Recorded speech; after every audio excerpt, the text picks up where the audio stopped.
Good morning, listeners. We are coming to you from Cockermouth, Cumbria with our daily discussion of the day. Today, we read and discuss the writing of a local notable, Wordsworth's The World is Too Much with Us. Now here is a reading of our poem for those of you out there who have not heard this fantastic piece yet. The World is Too Much with Us by William Wordsworth. The world is too much with us. Late and soon, getting and spending, we lay waste our powers. Little we see in nature that is ours. We have given our hearts away, a sordid boon. The sea that bears her bosom to the moon, the winds that will be howling at all hours, and are upgathered now like sleeping flowers. For this, for everything, we are out of tune, it moves us not. Great God, I'd rather be a pagan suckled in a creed outworn, so might I, standing on this pleasant lea, have glimpses that would make me less forlorn. Have sight of Proteus rising from the sea, or hear old Triton blow his wreathed horn.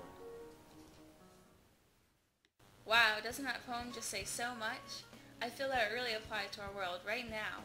Yeah, and you know, Kara, the interesting thing is that this poem may be especially relevant in today's material world, but it was written hundreds of years ago. Wordsworth was really making a statement, wasn't he? Alright, listeners, what do you interpret the meaning of the poem to be, and how does it apply to our world hundreds of years after it was written? Call in 1-800-PETERSON and tell us your thoughts. One of our callers will be rewarded an all-expense-covered vacation to Hawaii, along with a friend. We will announce who gets the prize at the end of our show. Alright, we have someone on the line. Caller 1, tell us your name. You can call me Mr. Bush. Okay, Mr. Bush, what do you think about the poem? Do you think it applies to our world today? Well, actually, I'm an English teacher, and I'm teaching my students about poems right now.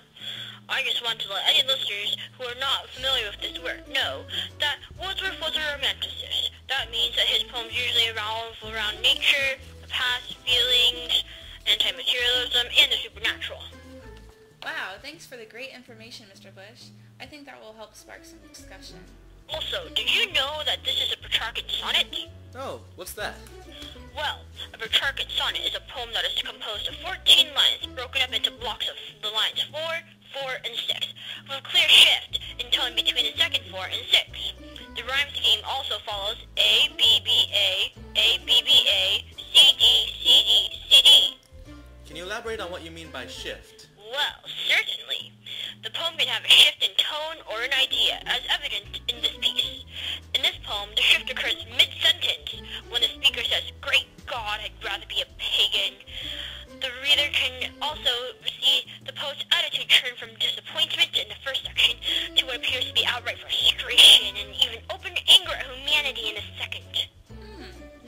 This shift is a classic characteristic of the Petrarchan sonnet. Thank you for the insight, Mr. Bush. Listeners, now that you understand the romantic background of Wordsworth and the characteristics of this work, what do you think about his poem, The World is Too Much with Us? Alright, caller 2, tell us your name. Hi, I'm Taylor. Hello, Taylor. What do you have to say about Wordsworth's poem? Well, I just wanted to say, actually, I thought it was important to note the allusions to Proteus and Triton and the symbolism in the piece. I doubt many people know this, but I can tell you that Proteus is the god of the sea and Triton is the messenger of the sea. Together, they serve as symbols of nature's power. Wow, that's really interesting. I'm sure a lot of people were wondering about that. Do you have any other thoughts on the piece?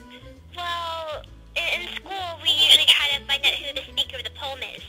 And in this poem, I think it's Wordsworth himself. Because it just really sounds like it's coming from his own point of view. But then again, it could be any romanticist. The author isn't very clear about that.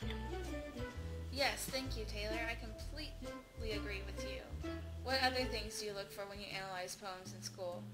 We also try to look for who the speaker is addressing, what the situation is, and the setting. Hey Taylor, those are really great questions. But sorry, right now our time is up. Oh, that's alright. You heard Taylor. Who do you think the speaker of the poem is addressing? What is the situation? And what is the setting of this poem? Call in 1-800-PETERSON to be heard. Welcome, caller 3. Hey, my name is Sunny. Hello, Sunny. Do you know what the discussion questions we're working on right now? Yes, sirree, I do.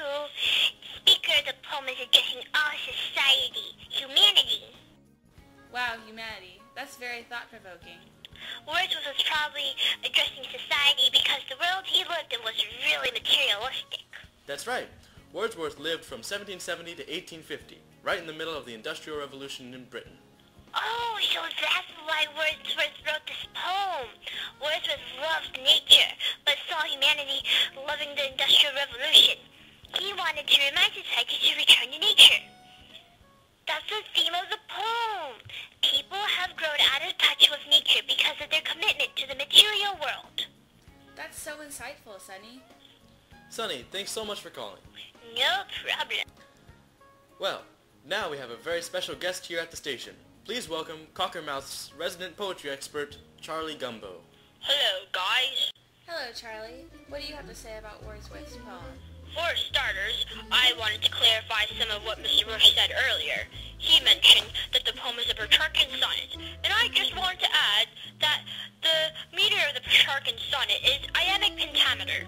Iambic pentameter is 5 repetitions of the iamb. It sounds like dun dun dun dun dun dun dun dun dun dun. Thanks for clearing that up. No problem. While I'm on the subject of structure, I'd like to comment on the syntax of the poem. The syntax in this piece is clearly reflective of Wordsworth's tone, as Wordsworth uses short, even spaced phrases when speaking on the material world and long, flowing sentences when describing nature. That distinction can also be seen in the diction of the poem. Wordsworth uses simple, curt words to describe the material world and long, eloquent ones to talk about nature. The very essence of each of the two worlds that Wordsworth is trying to convey is reflected in his diction and syntax. Wow, Charlie, that's very interesting. I just want to go to Hawaii. Well, you'll get your chance. Welcome, caller 5. What's your name? William, you see, I was named after my great-great-great-grandfather, William Wordsworth. Whoa, we have a descendant of Wordsworth calling our studio? Yes, you do, but I go by Bill. Bill, what would you like to say about your ancestor's poem? Well, in my ancestor's poem, there was a lot of imagery. Like what, for example? Well, sea bosom. Sea bosom. Bosom. What do you mean by that? Well, in line 5 of Wordsworth's poem, he describes the sea's waves as her bosom. The way he describes the sea lets us imagine the sea as something that is alive. Oh, I see. Are there any other examples of imagery you could share? Why, yes, of course. The line 7 of The World is Too Much of Us. The line, the winds are upgathered now like sleeping flowers. Let us see the wind swirling the clouds in the sky to look like flowers. That's imagery. But in the poem, there is not only imagery, there are also auditory details. In line 6, Wordsworth writes, the wind is howling, letting us imagine the sounds of nature. Did you notice anything else about the poem? Why, yes, I do, lovely Ryan. I was just going to talk more. I like to hear my own voice. Go on. Well, there are quite a few examples of literary devices. Let's talk personification. Well, in line 5, Wordsworth gave life to the sea. He calls the sea her and speaks about her bosom. Thanks. Bill, tell us about the oxymoron. What is that exactly? Well, an oxymoron is when two opposite things are juxtaposed. For example, in line 4, sordid and boon are opposites. Sordid means selfish, filthy, or dirty, and boon means blessing or something to be thankful for. A filthy blessing. How strange. Yes. Is the metaphor in this poem also strange? The metaphor is not strange at all. In fact, it is a very important line in the poem. We have given our hearts away. Wordsworth was outright saying that society has given their hearts to materialism. But he means that figuratively, not literally. Interesting. Tell us about the hyperbole. I've always found such exaggerations fascinating. It is such an accented line of the poem. I'd rather be a pagan suckled in a creed outworn. The thing is, Wordsworth would have never wanted to be a pagan. He only means that he will go such great lengths to experience nature and escape materialism. Wow, thanks, Bill. You've given us so much information. Well, our time for the show is up. Thank you, everybody, for calling. But wait, who gets the trip to Hawaii? I Iambic drum roll, please. Kara does, because today is her birthday. Yay, Kara! Gee, thanks, guys.